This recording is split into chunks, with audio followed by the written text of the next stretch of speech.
Upravo berem sebe mišjakinju za čaj, kozmetički preparat i hranu danas i pričat ću vam o 10 različitih upotreba mišjakinja u bašti i u vašem životu. Ono što je najvažnije za početak je savjet da kada berete divlje biljke u svojoj bašti i okolini koristite neku pouzdanu aplikaciju za identifikaciju biljaka zato što ima mnogo sličnih biljaka koje mogu da zavaraju trag upravo mišjakinji. Pokazat ću vam i koje. Čest pokrivač tla jeste i broćika, nemojte da je mešate sa mišjakinjom, u pitanju su potpuno različite biljke, jeste pokrivač tla, ali nema istu upotrebnu vrednost kao mišjakinja. Također imate i koljenac, biljka koja jako liči na mišjakinju ukoliko ih ne prepoznajete, dakle na prvi pogled, i još jedan je pokrivač tla. A imamo još i veroniku koja je također površinski pokrivač tla i često je mešate sa mišjakinjom. Zato je važno upotrebiti aplikaciju koja će vam prepoznati mišjakinju u bašti, jer ona nije samo hrana za vaše biljke, nega tla, već je i hrana za vas, kozmetički preparat i lek. Svaka aktivnost trebala bi da ima na kraju svoju analizu i da pratite rezultate. Da li ste uspešno humificirali ili ne, pokazat će vam upravo divlje biljke. Indikator je humusnog tla, osim toga stvara i humus. Potiskuje divlje biljke, naročito piriku, odlično se slaže sa svim uzgojenim biljkama. Na ovoj površini imam mišjakinju kao prirodni pokrivač tla. Nije ona samo prirodni pokrivač tla koji čuva vlagu, već ona ujedno i humificira moj permamodel. Nalazim se tačno između dva permamodela koja na prvi pogled deluju potpuno zapušteno. I sada se svi pitaju kako ću rešiti ovu situaciju, a ja vam kažem, ova situacija je zapravo rešena. Na ovom permamodelu nalazi se mišjakinja kao hrana, lek i kozmetika, ujedno prirodni pokrivač tla, pokazatelj mojih aktivnosti i ujedno humificira tlo. S druge strane, na ovoj površini nalazi se također hrana koju vi ne vidite, a to su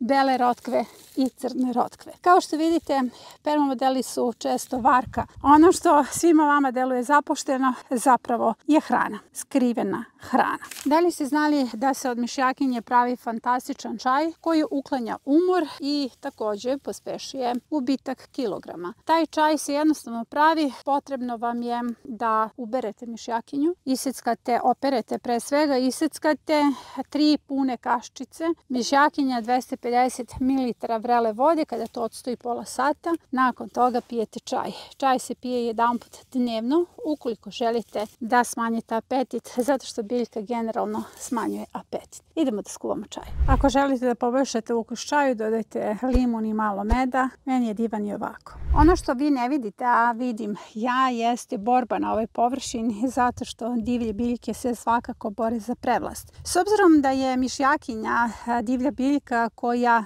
je zaista guši ostale divlje biljke, izuzev mrtvu koprivu, ona se bori protiv pirike. Na ovoj površini se tačno vidi da pirika lagano nestaje. Ukoliko želite da se izborite sa pirikom na vašim permamodelima, samo ćete prebaciti mišjakinju na permamodel na nekih 10 tačaka i ona će sama odraditi svoj posao. Pirika je nešto što baštovanima predstavlja problem. Meni ne predstavlja, zato što ona zapravo uopšte nije problem na permamodelima. Pored toga, ona je izvor silicijuma, prave se vrhunski preparati za zaštitu voća i biljaka, ali je važno da nam ne izdominira permamodelom. Ako izdominira permamodelom, to je pokazatelj da niste radili tačnu humifikaciju tokom sezone. Pokazat ću vam gde ja to nisam radila, jer između ostalog mišjakinja je pokazatelj dobre humifikacije permamodela. Pogledajte, ona ima vrlo plitak koren i tamo gde nisam uspela u humifikaciji, a pokazat ću vam gde, prebacujem korenčiće same mišjakinje da bi se ona razmnožavala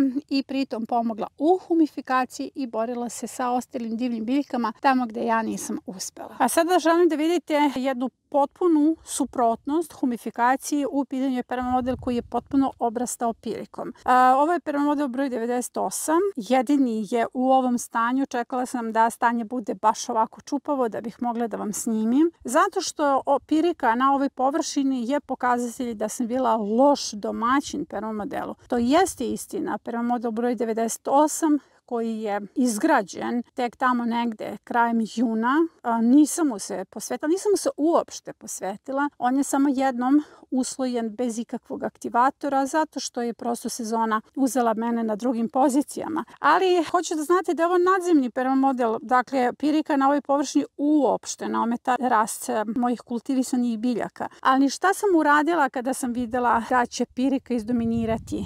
Prebacila sam mišjakinju. Vidite, mišjakinja kao jedan viteški red koji će se boriti s pirikom i koja će pomoći meni da pojačam humifikaciju na ovoj površini kako pirika ne bi izdominirala. Hoću da znate da je ovde do nas jedna biljka ima ili nema uslove za rast. Tako da će sama mišjakinja na ovoj površini, osim što pokriva, što potiskuje ostale divlje biljke, odraditi humifikaciju tamo gde ja nisam. Ali hoću da znate da ovaj permamodel itekako ima hranu koju sama pirika nije poremetila, odnosno nije ometala biljke u njihovom rastu. Vidite, bela rotkva, crna rotkva i to kakav primerak. Sama pirika ne ometa rast biljaka koje se nalaze u nadzemlju. Losion koji možete da osvežite svoje umorno lice, 100 grama sveže mišjakinje koji ćete preliti sa 200 ml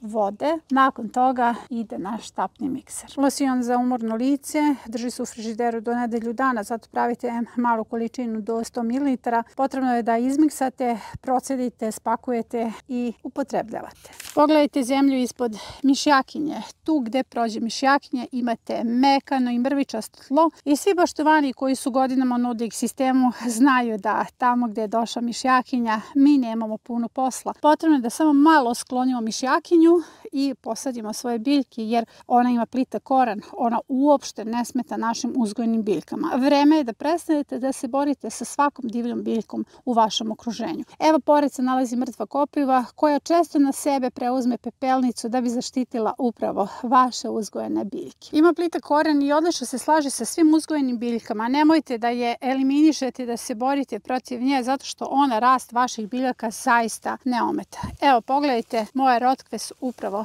pokazatelj toga. Mišjakinja od minerala sadrži kalcijum, kalijum, magnezijum i bakar. Izuzetno dobar mineralni sastav za naše biljke. Tako da od nje možete da napravite univerzalno biljno đubrivo i tekuće biljno đubrivo. Dakle, 2 biljna đubriva se mogu praviti od jedne biljke. Univerzalno biljno đubrivo se pravi za sobne biljke, može i za našu presadu, zato što ima vrlo kvalitetan mineralni sastav. 300 grama mišjakinje u 3 litre vode, to ćete skuvati kao čaj, ostavite da se ohladi i nakon toga nerazređeno koristite zalivajući ili prskajući vaše biljke. Može i folijarna prihrana. A kada je u pitanju tekuće biljno đubrivo, tu ćete na 1 kg u 10 litra vode, fermentacija 10 dana, ostalo je klasično, sve razređenje 1:10 sa vodom. Dakle, od jedne biljke koje je divljaju u vašoj bašti, 2 tipa đubriva za naše biljke. Salata sa mišjakinjom, luk, pečena tikva, bareni krompir i obarena mišjakinja zbog saponina. Sada ću sve to da začinim i ovo će biti vrhunski obrok.